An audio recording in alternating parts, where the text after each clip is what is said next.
இயேசு கிறிஸ்து ரத்தம் செய்யும் 7ஆம் மாதம் வந்திருக்கிறோம். கர்த்தர் இந்த மாதம் நமக்கு ஒரு வார்த்தையை கொடுத்து அந்த வார்த்தையை வைத்து நம்ம ஜெபிக்கும்போது இந்த மாதம் முழுவதும் நம்மளை நடத்த போகிறார். கர்த்தர் நாமத்துக்கு ஸ்தோத்திரம் உண்டாவதாக. இந்த மாதம் நமக்கு ஒரு வார்த்தை கொடுத்திருக்கிறார். சங்கீதம் 147 ஹல்லேலூயா 11. தமக்கு பயந்து தமது கிருபைக்கு காத்திருக்கிற மேல் கர்த்தர் பிரியமாயிருக்கிறார். 13. அவர் உன் வாசல்களில் தாழ்பால்களை பலப்படுத்தி உன்னிடத்தில் உள்ள உன் பிள்ளைகளை ஆசீர்வதிக்கிறார். அவர் உன் எல்லைகளை சமாதானம் உள்ளவளாக்கி உச்சிதமான கோதுமையினால் உன்னை திருப்தியாக்குகிறார். ஆண்டவர் நமக்கு இந்த நாளில் 3 ஆசீர்வாதத்தை கொடுத்திருக்கிறார். ஹல்லேலூயா ஸ்தோத்திரம். கர்த்தருக்கு பயந்து நடக்கிற பிள்ளைகளுக்கு கிருபை உண்டாகும். கர்த்தருக்கு நம்ம எப்போது பயப்படணும். அந்த பயம் நமக்குள்ளுடைய இருதயத்தில் இருந்துனே இருக்கணும். ஐயோ இன்னைக்கு நம்ம ஜெபிக்கலையே, ஐயோ இன்னைக்கு நம்ம வேதம் வாசிக்கலையே, ஐயோ இன்னைக்கு ஸ்தோத்திர பலி படிக்கலையே, அந்த பயம் நமக்கு இருக்கணும், எப்போதும் இருக்கணும். ஏன்னா நம்ம பொல்லாத உலகத்தில் நம்ம வாழும்போது சத்ரு எப்படியாவது நம்மளை அப்படியே புடமிட்டு கொண்டே இருப்பான். ஹல்லேலூயா ஸ்தோத்திரம். அப்படியா பயமுறுத்தி கொண்டே இருப்பான். யார் மூலயமா பயமுறுத்தல், ஏதாவது ஒரு போராட்டம், ஏதாவது ஒரு உபத்திரம், ஏதாவது ஒரு வியாதி, ஏதாவது ஒரு பயம், ஏதாவது ஒரு திகிலு. ஹல்லேலூயா ஸ்தோத்திரம். ஆனால் ஆண்டவருடைய வாயில துதிக்கிற பிள்ளைகளுக்கு இந்த மாதம் திகிலும் இல்லை, பயமும் இல்லை, ஒரு பூரண சமாதானத்தை நமக்கு இந்த மாதம் கொடுக்க போறார். ஆண்டவர் சொல்றார் பாருங்க, வாயில் எப்போது துதி சோத்திரம் சொல்றவங்களுக்கு இந்த மாதம் சமாதானம் இருக்குது, ஆசீர்வாதம் இருக்குது. நீ என்னென்னத்துக்காக ஜெபிக்கிறியோ அதுக்கெல்லாம் ஆசீர்வாதம் இந்த மாதம் பரிபூர்ண ஆசீர்வாதத்தை நீங்கள் பெறுவீர்கள். ஹல்லேலூயா.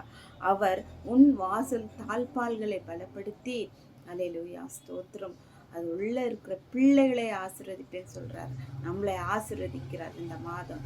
தாப்பால் பலப்படுத்தி ஃபஸ்ட்டு நம்மளுடைய ஹல்லேலூயா ஸ்தோத்திரம், நம்ம ஜெபத்தை ஏறெடுக்கும் போது நம் குடும்பத்தில் ஒரு வீடுனா ஒரு வாசல், ஒரு கதவு இருக்கும்.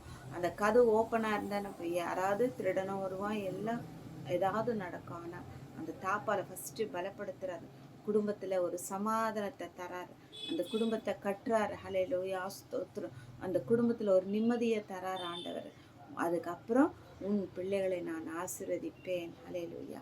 தாயாவது தாப்பனாவது பிள்ளைகளுக்காக குடும்பத்துக்காக மற்றவர்களுக்காக ஜெபிக்கும்போது அந்த ஜெபம் ஏறெடுத்து அதுக்குண்டான பதிலே நம்ம இந்த மாதம் காண்போம். ஹல்லேலூயா ஸ்தோத்திரம். அதுக்கு அடுத்து சொல்றார் பாருங்க, அவர் தமது வார்த்தையை பூமியில அனுப்புகிறார், அவருடைய சொல் மகா தீவிரமாய் சொல்லுகிறது.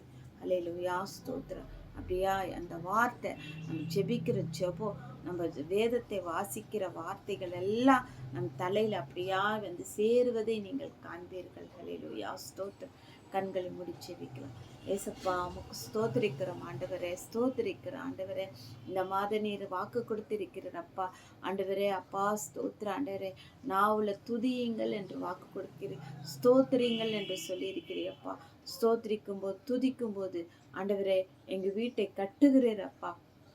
வீட்டில் ஒரு சமாதானத்தை கொடுக்கிறப்பா, வீட்டில் ஒரு ஆசீர்வாதத்தின் மழையை கொடுக்கிறப்பா.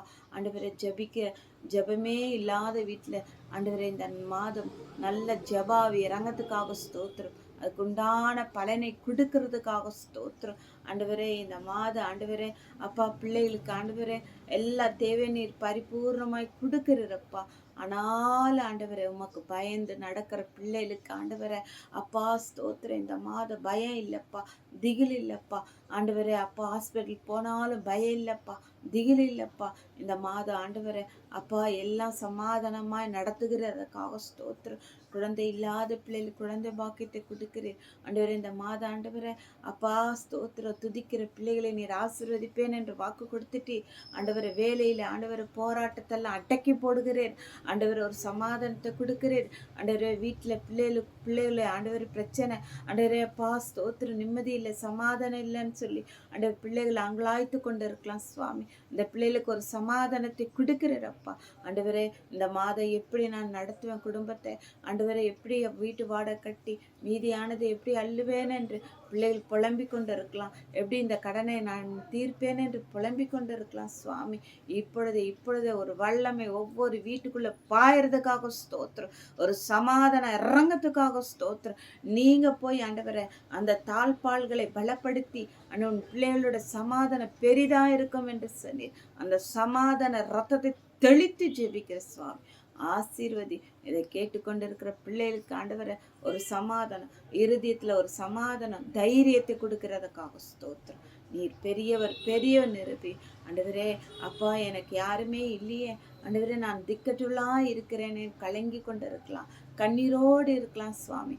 ஆனால் கண்ணீரை துடைக்கவா நீர் ஒவ்வொரு வீட்டுக்குள்ள போறீங்கப்பா. அதற்காக ஸ்தோத்திரம். இந்த மாதம் அதிசயத்தை அற்புதத்தை செய்றீங்கப்பா, அதுக்காக ஸ்தோத்திரம். இயேசு கிறிஸ்துவின் நாமத்தில் ஜெபிக்கிறோம் ஜெபங்கள் நல்ல பிதாவே, ஆமென். ஸ்தோத்திரம். தேவன் தாமே உங்களை ஆசீர்வதிப்பார். இந்த மாதம் உங்களுக்கு ஹல்லேலூயா ஸ்தோத்திரம் ஒரு பரிபூர்ண சமாதானத்தை கொடுக்குறார். ஆனா நம்ம வாயில ஸ்தோத்திரம் சொல்லணும். ஹல்லேலூயா ஸ்தோத்திரம் ஸ்தோத்திரம் ஸ்தோத்திரம் சொல்ல சொல்ல சொல்ல ஹல்லேலூயா உங்களுடைய ஆசீர்வாதத்தை பெருகுவதை இந்த மாதம் காண்பீர்கள். ஆமென். ஸ்தோத்திரம்.